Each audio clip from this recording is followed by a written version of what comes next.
no matter where you turn, there's like a nosode for every problem now. And we want to talk about that. Hahnemann was not anti-nosode.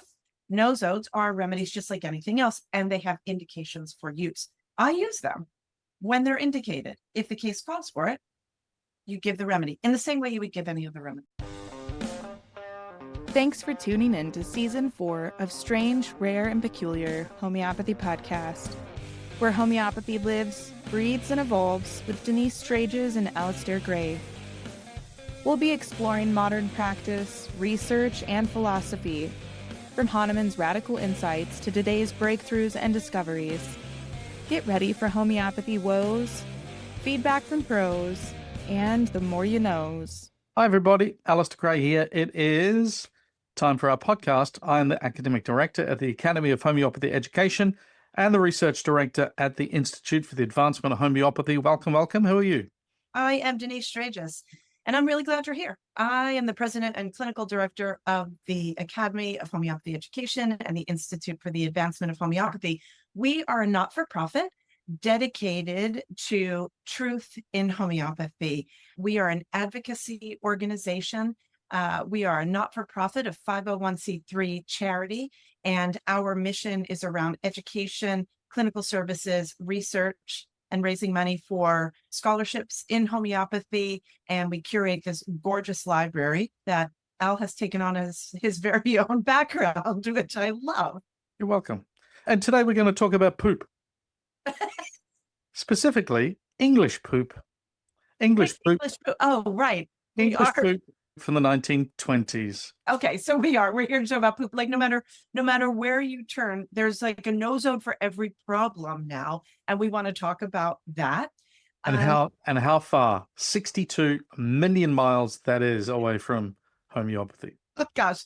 So it's going to be kind of the framework of the discussion. And the reason it matters is because homeopathy is this unbelievably incredible and advanced system of medicine. It's based on universal laws. Universal laws don't change. So when people say, well, if Hahnemann lived another however many years, he would have changed it, I would argue that he might have tweaked it. But in the same way that Newton was able to identify the principles around gravity, Hahnemann did for medicine. So just because we can get a guy to the moon or send satellites up to be able to deliver us back our Starlink it doesn't change the principle of gravity. In the same way, the way that the human condition has changed doesn't change the universal laws on which homeopathy is based. It existed before, it existed before and during, and then after its discovery, right? Exactly. So by the end of today's podcast, what I want you to come away with is there's a misappropriation of homeopathic principles being seen through the lens of a whole different set of principles around bacteriology and virology. And we are going to include primary source materials in order to demonstrate the ways in which contemporary homeopathy has walked far away from how some of these remedies were intended to be used. So we're going to talk about bowel nosodes. And so the bowel nosodes, which basically it's like, everybody, let's do home fecal transplants. They have been misappropriated. And so, but the initial discovery or sort of system was started by Edward Batch. Some people call him Bach. He's the flower essence guy. And then it was taken to the next level by a married couple called the Patersons. And we're going to talk about them in a bit. And so I thought that because I thought we should just have more conversation around sort of nosodes and also the guidelines for safety and things. Right? First, I want to dispel a mythology because I was told this week that I don't use nosodes. A myth. A myth. The ology is the study of the myth. Oh. So it's a myth. What about when when other people share the information? Does it then become mythology? Has it been mythologized? That part I have no idea about. Yeah. It's kind of like obtuse and obtund.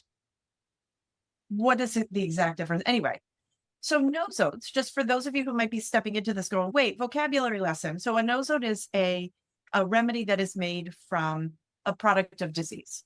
And nosodes are good when they're used according to principles. And Hahnemann was not anti-nosode. So I always feel like, we got to go to the primary source. And so what Hahnemann said, it surprises me that I don't know the footnote to 56 by heart at this point. But Hahnemann is talking about, it's actually a really good footnote because it deals with isopathy. It has a little epidemics worked into it. And it also talks about nosodes. Why don't you read the whole thing? I like the part about calamity. Okay, I'll read the whole thing. It's not too long. There are those who would like to create a third application of medicines against disease through isopathy, as it is called, namely the cure of a present disease with the same miasm. But even granted one could do this, isopathy would nevertheless only produce a cure through a similimum as opposed to the similimo. But this wanting to cure through an entirely identical disease potence contradicts all healthy common sense and therefore all experience. Those who first broached the subject of so-called isopathy presumably had hovering before them the benefit which humanity received through cowpox inoculation. Those who were inoculated remained free from all future smallpox infection and were cured of the disease in advance, as it were. So we're going to also touch on homeoprophylaxis in a little bit because it overlaps beautifully with the nosode conversation. Anyway, and so Hahnemann is saying here, he's dispelling the exact curing exact or prophylactically addressing the exact, but rather through the similar. And he goes on to say, but cowpox and smallpox are only very similar. They are in no way entirely the same disease. They differ in many respects, namely in that cowpox has a more rapid course and is gentler, and especially in that cowpox never infects the human being through proximity. Widespread inoculation with cowpox so effectively put an end to all epidemics of the deadly, terrible smallpox that the present generation has no vivid conception of that former horrible smallpox plague. In this way, to be certain, now this is really important, in this way, to be sure, certain other animal diseases will present us with medicinal and curative potencies. So in other words, nosodes, for very similar important human diseases, happily supplementing our stock of homeopathic medicines. Agreed. There are amazing nosodes that act on similar diseases beautifully and can be effective. Now, we're going to call a caveat to this because I think one of the things about healthy discussion is that you engage with outliers, right? If you have a bell curve, you're always going to have outliers. And we're going to talk about how we can challenge this conversation around leptospirosis. And we'll talk about what happened, right, in Cuba. What year was that? 2007? 2007. 2007. So we're going to talk about that in a minute. But we're just kind of going here, just talking about what Hahnemann is saying about nosodes. Okay. Then he says, nosodes, they're going to be good. Like, we need to know more about them, and they will provide us with more opportunities to cure similar diseases. He says, but wanting to cure a human disease, and he gives the example here of the itch diathesis or maladies arisen therefrom, with an identical human disease matter, e.g. with a soricum taken from the itch diathesis, is going too far. Exclamation point. Nothing results from it but calamity and aggravation of the disease. So I think when we start there, right, that is, if we're looking at homeopathy as a system of medicine that has foundational premises, it has a philosophical, unmoving philosophical paradigm. It's based on similarity. And Hahnemann gives us all these examples about how that happens in nature, the luminous moons of Jupiter, and in disease. A stronger, similar disease will annihilate the weaker disease already in the system. And you can find all of that in your organon. Read from, say, aphorism 24 to 49, all of the principles of similar, dissimilar disease, what cures, what doesn't cure, and so forth. Okay, so that's one thing. The second thing is, do we, just to clear the myth, I use them when they're indicated in the same way I might use anacardium or lachesis or plutonium nitricum or rustux. If the case calls for it, you give the remedy in the same way you would give any other remedy. Would you, what do you have anything to add to that? No. So yeah. So I think that let's leave the nosodes good, bad thing out, right? So nosodes are just like any other remedy. And we're going to talk about the bowel nosodes in a minute, right? Because they're a part of this category. They are remedies just like anything else, and they have indications for use. Now, The bowel nosodes, though, are a little bit different because of how they were discovered, the premises under which they were discovered, and the very clear guidelines for their use, which actually differ somewhat, not totally, but somewhat from how we might engage with another homeopathic remedy. And that's what we need to talk about, right? So Edward Batch, so he's the first person to work on the bowel nosodes, and he wasn't a homeopath, he was a bacteriologist, and he was working in the hospital as a bacteriologist or virologist.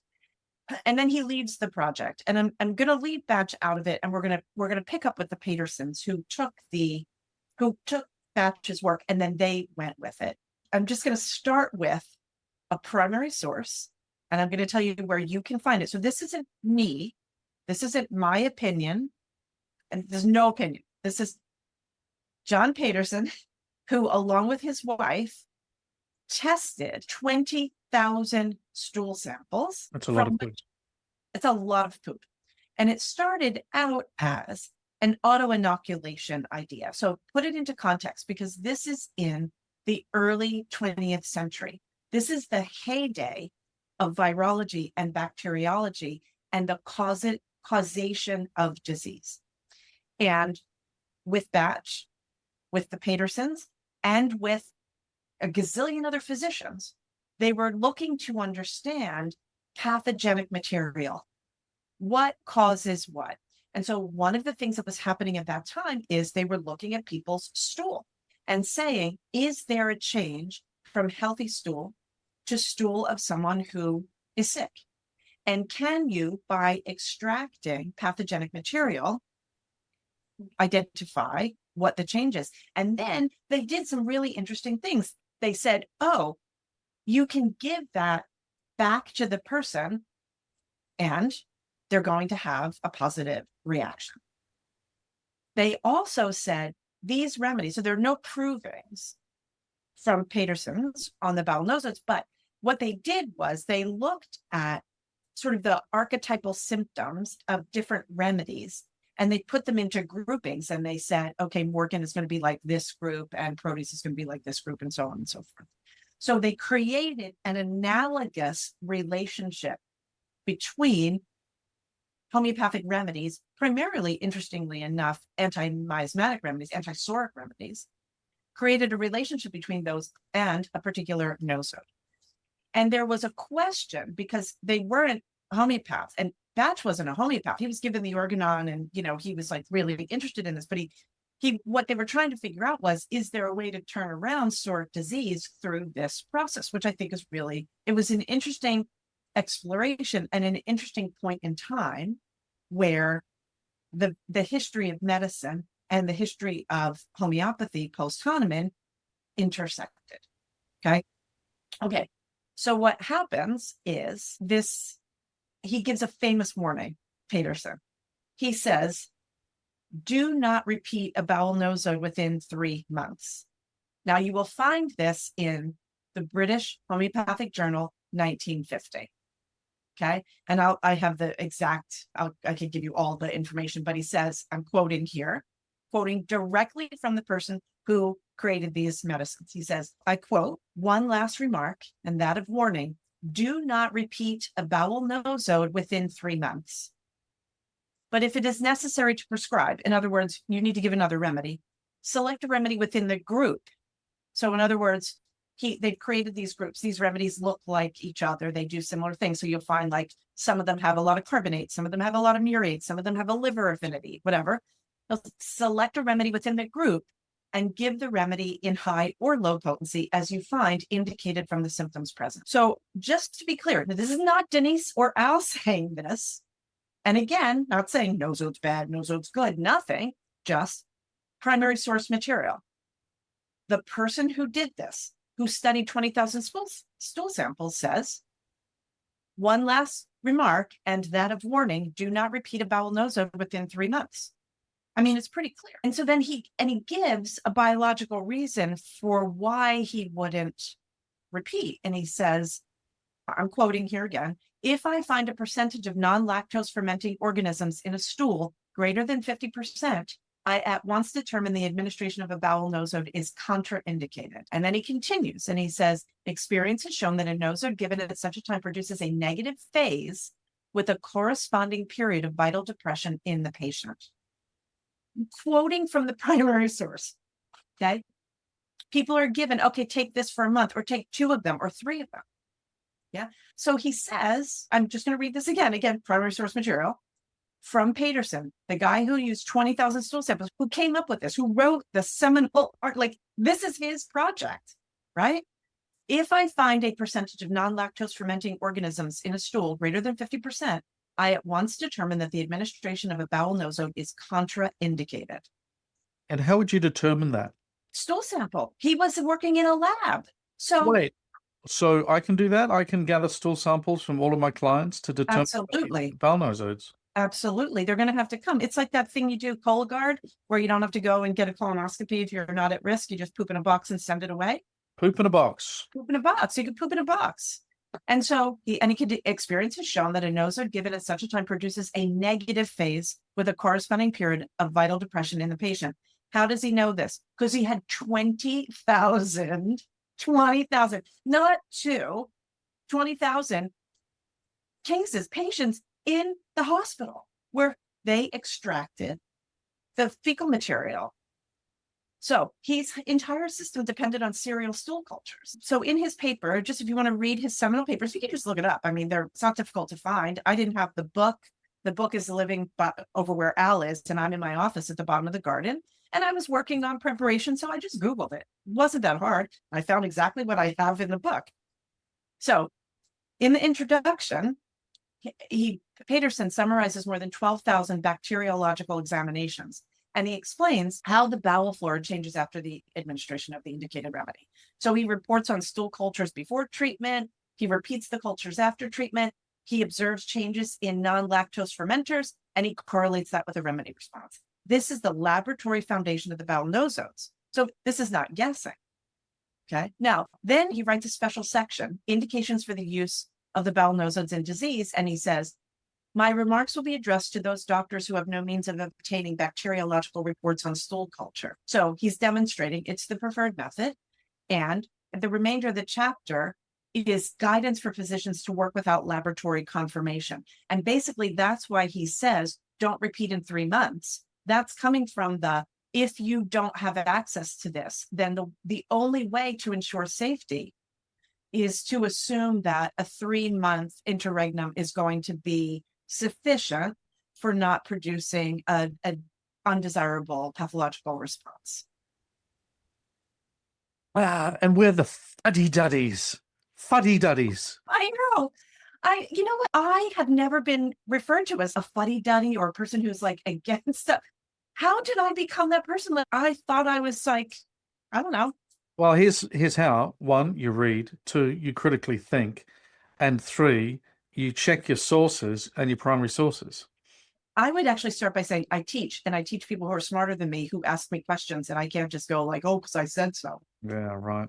Because we don't teach a culture of like a cult. Oh, culture and cult come from the same root word. Interesting. Never thought about that. But it's not about us and what we say. I mean, yeah, we've got tons of clinical experience, right? But it's not a guru culture over here at AUG. It's like there are authorities on this work, and we then test everything that we're doing against the clients that we see. And we're really lucky, I think, for us, because we work in this clinical environment and in the teaching clinic, we've got thousands of cases. And so, we're able to look at this. Anyway, but just to be clear, the bowel nosodes, because they came from a hospital setting, they were never introduced as detox remedies, drainage remedies, constitutional clearers, miasmatic clearers, or routine protocol medicines. They were only selected to be given after a clinical assessment, a bacteriological evaluation, and quote unquote constitutional prescribing. Excuse me, miss. Yes, sir. Can I, it's irrelevant, but the name of a remedy, which is my absolute favorite? Disco. Dysentery code, disco. Me too. Give me 5 across the screen. Woo! I never That's knew. why I said, how could I feel not cool? I mean, I spent a lot of years in the disco, Studio 54 area, Yeah. and then, danceteria, all the things. Dysentery compound. Disco. Disco. And by the way, I've given bowel nosodes but not like to everybody. Do you remember I did that survey? Were you around? I was teaching for a school where there was somebody who was a bowel nosode like Pez. And I thought, well, maybe I'm just missing out because I want to know. And so I called all the people who I really respect in homeopathy, like people who have great experience. I reached out to them. Like I reached out to Jeremy Scher, for example. And I was like, yo, how often do you prescribe a bowel nosode? And at that time, I haven't asked him recently if he's had a radical departure, but he said maybe once or twice a year. Years could go by where you don't. Depends on what you get. It's just like years could go by where you don't prescribe anacardium or, I don't know, what was the other examples I used before? Plutonium, Ristox, right? So Paterson, he was like, these are incredible, these medicines. He saw that they actually were active, so much so that he limited their use because he said they're deep acting. They can alter the bowel flora. They can have prolonged effects. And they're capable of harm. That's why he said, do not repeat within 3 months. Like, how do you square that circle? So if somebody who's just like on the webinar circuit is telling you do all of this stuff, or the combination remedies that have bowel nosodes within them, or the protocols of bowel nosodes, that combo that I'm always talking about that has 70 different things. It has, let me grab it, because it has 2 different bowel nosodes in different potencies. So it's got, oh no, I tell a lie. It's got Proteus Morgani in 30C and 200C in this combo. And it's got 2 different potencies to be taken 3 times a day in a 30-day cycle. Oh, yeah. All right. So that's radical. One of the reasons that I wanted to talk about this is because there's a really interesting sort of intellectual history here, which is you sort of have to take all this stuff in its own terms, right? So this is all a part of the evolution of bacteriology. It's not the evolution of homeopathy. So like Batch, right? So Batch comes along and he writes he's got an article, The Relation of Vaccine Therapy to Homeopathy. He wrote this in 1920, and it was published in the British Homeopathic Journal, 10, 1920, pages 67 to 81. Okay. And so his central argument here is disease is not the invading organism. And this is really interesting because this is leading us to where we're going to talk about kind of this idea of prophylaxis and so forth. So disease is not just the invading organism, because each patient will have a different reaction to any organism.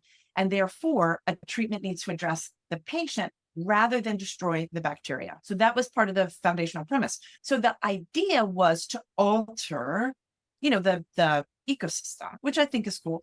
So then Batch goes further and he publishes an article in Intestinal Toxemia in its Relation to Cancer. This was in 1924, also published in the British Homeopathic Journal, 14, 355 to 363. And here it's really interesting because he's arguing these incredible points that are there. You've got to see them through the lens of homeopathy, and then you have to see them as they relate to the bacteriology, because he's saying chronic intestinal disturbances have systemic consequences. He's not saying treat the gut.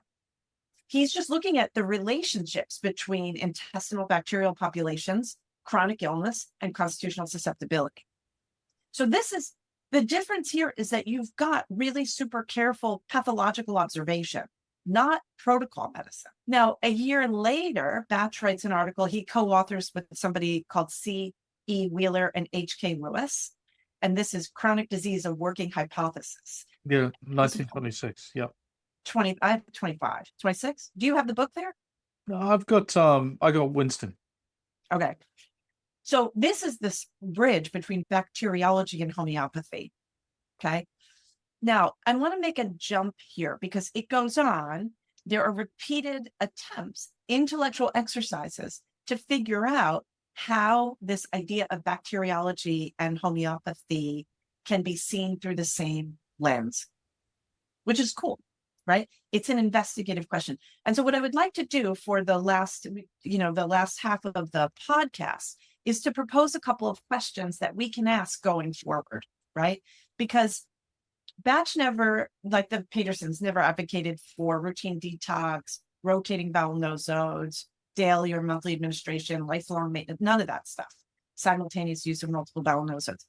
He was constantly emphasizing careful case analysis, laboratory investigation, all of that, chronic prescribing, and so forth. Okay. And so this is what I want to talk about. So first of all, I mean, I'm super interested in the contingent evolutions, like how do people in homeopathy overlap with the scientific advances at any given time? So Batch and Paterson are some of the earliest physicians thinking about intestinal microbial ecology and chronic disease. I think that's amazing. Right? What's happened is that fast forward 100 years.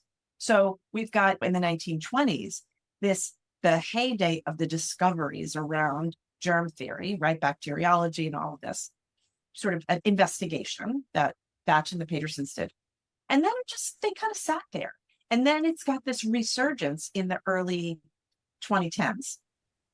So I think we should think about a couple of things. I'm going to put a little pause here and talk about this idea of homeoprophylaxis. Because on one hand, bowel nosodes are not used prophylactically, I don't think.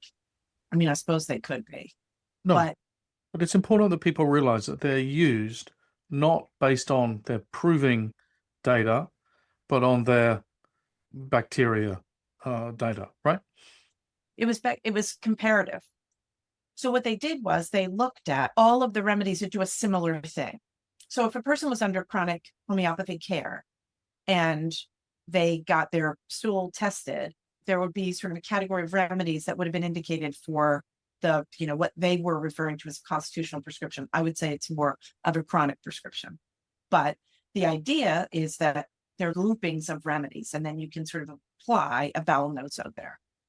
And fair enough. I don't think that's the end of the world. I think the idea is that it's a gut detox remedy or whatever. That's a whole different story. All right, we've got this sort of an irony, right? Where people are justifying the frequent giving of bowel nosodes because of microbiome science and gut health and dysbiosis, right?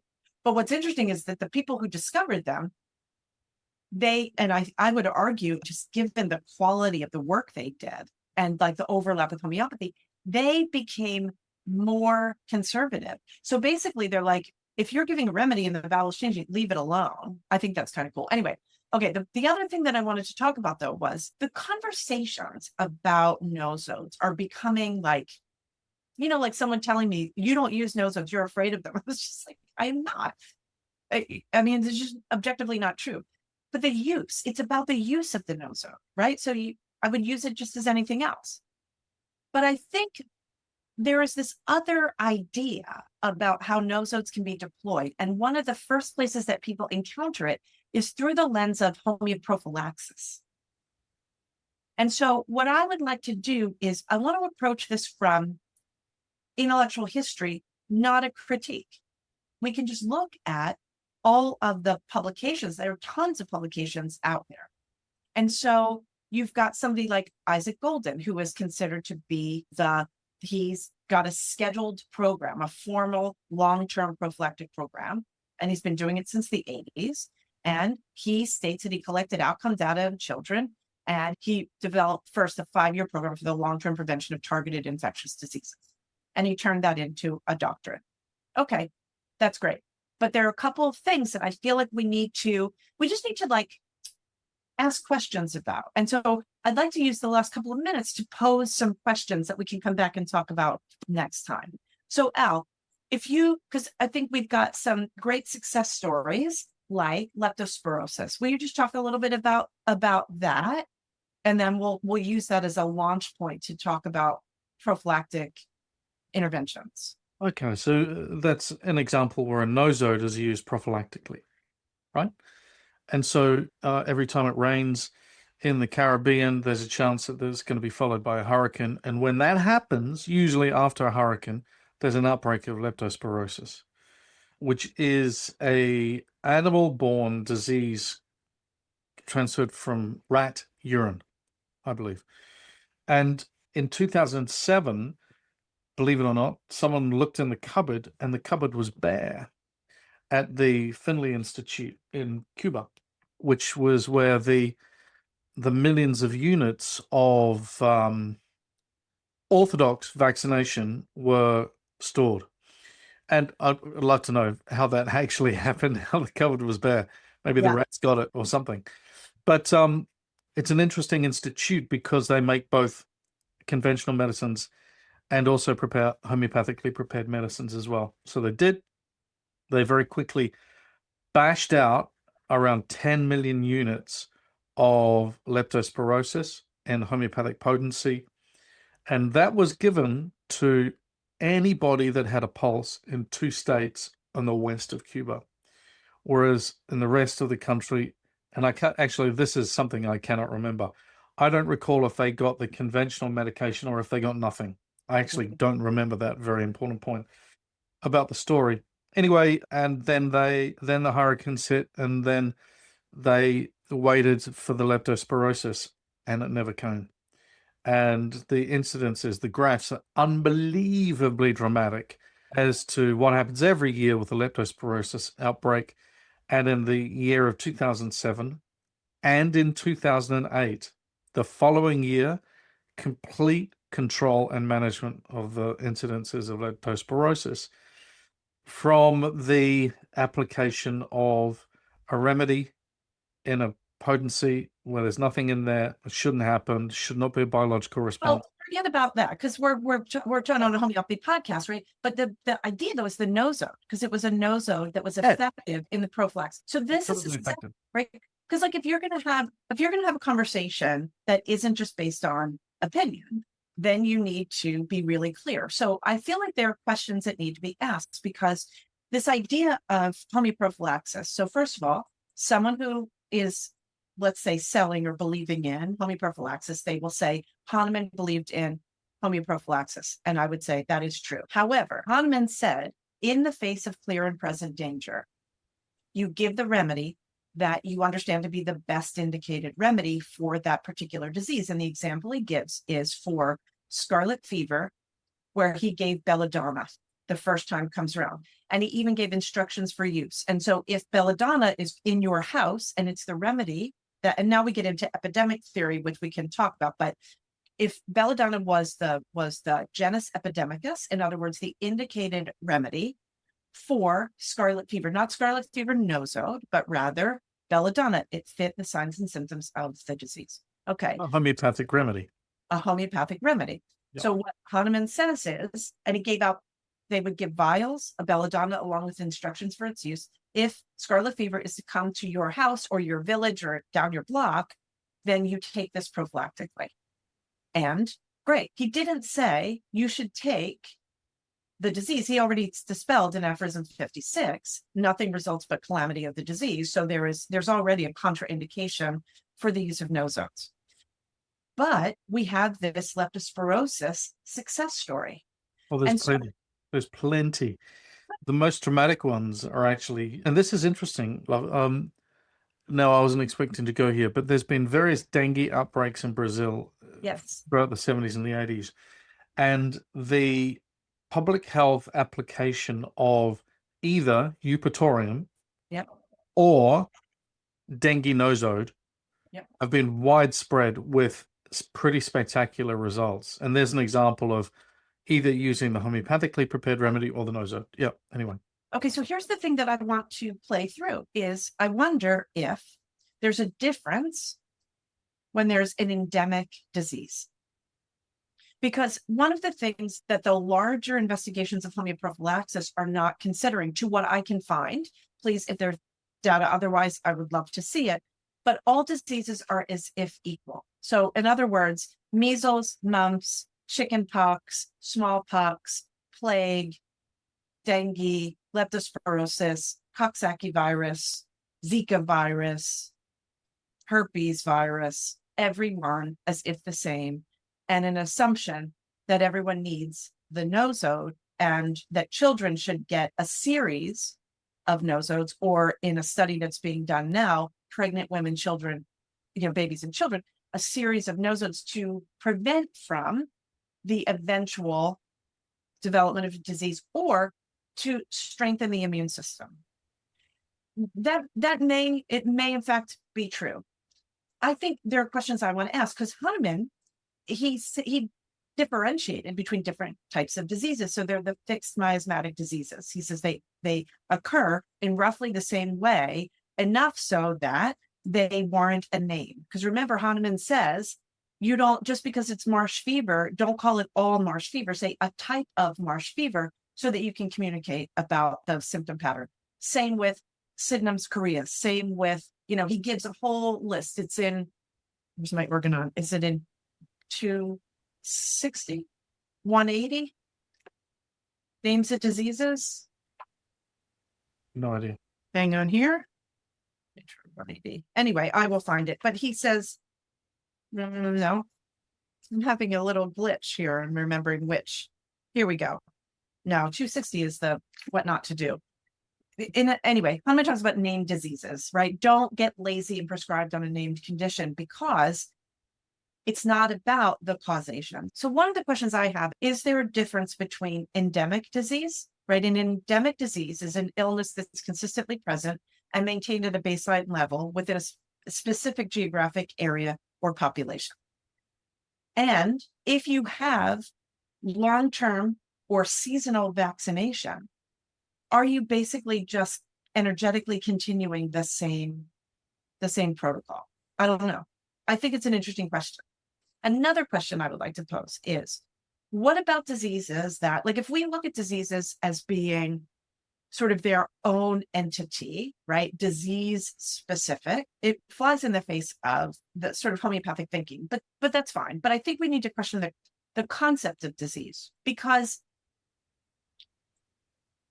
we're making an assumption that diseases are like sufficiently stable entities that can be prevented through disease-specific preparations administered in advance. Are you talking about homeoprophylaxis to kids in this instance? To kids, or yeah, and mostly to kids, just because that's how most of us know about it. But it's being used so much now, right?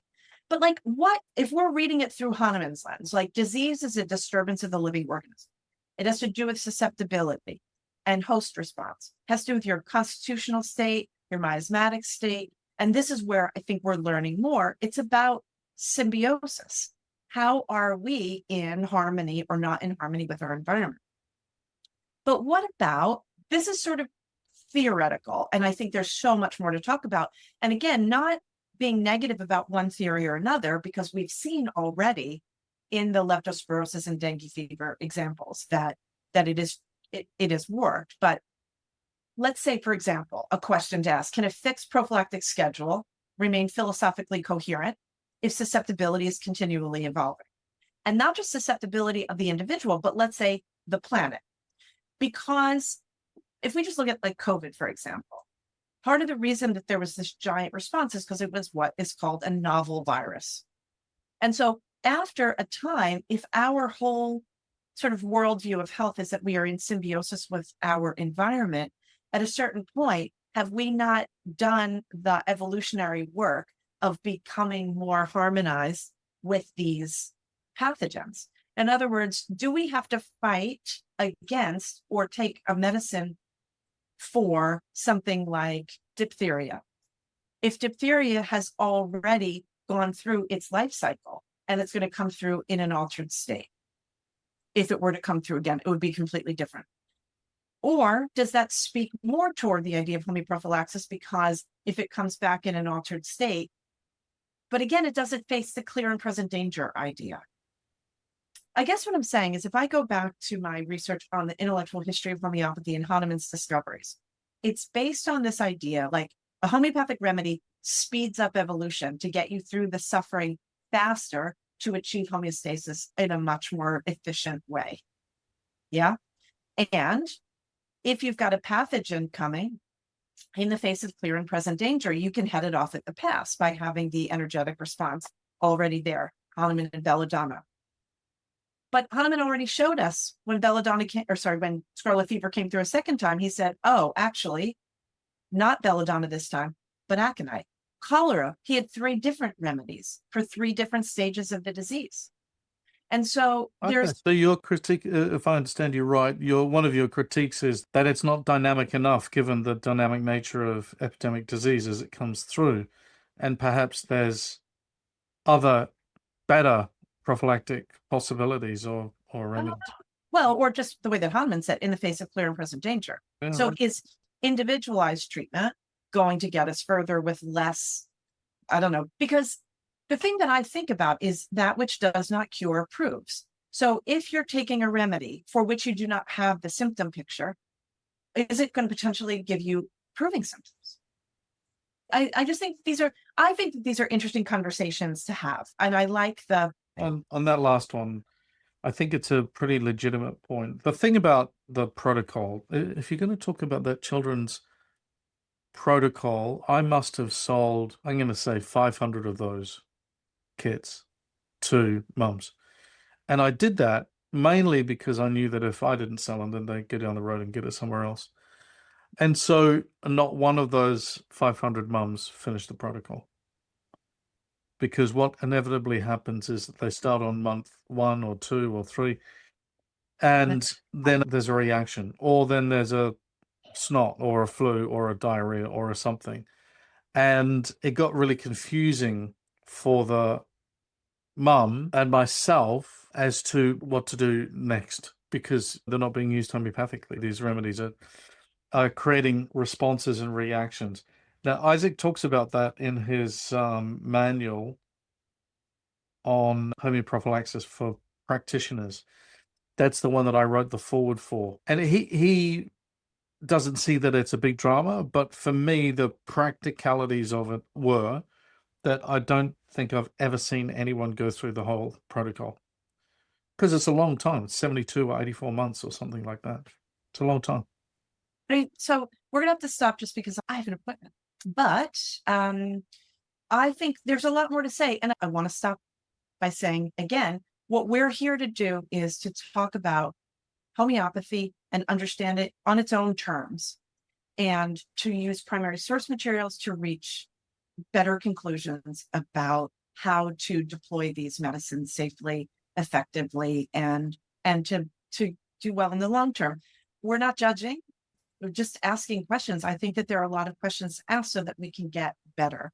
But when it comes to things like bowel nosodes, for example, and you've got clear information that of contraindicated practice, then I think those are conversations that need to be had. Now, when it comes to something like homeoprophylaxis, I think there are a lot of really cool conversations to have, because epidemiology and all of sort of the ways in which that we are evolving as a species, the interconnectedness of us with the different kingdoms, I think it's really cool.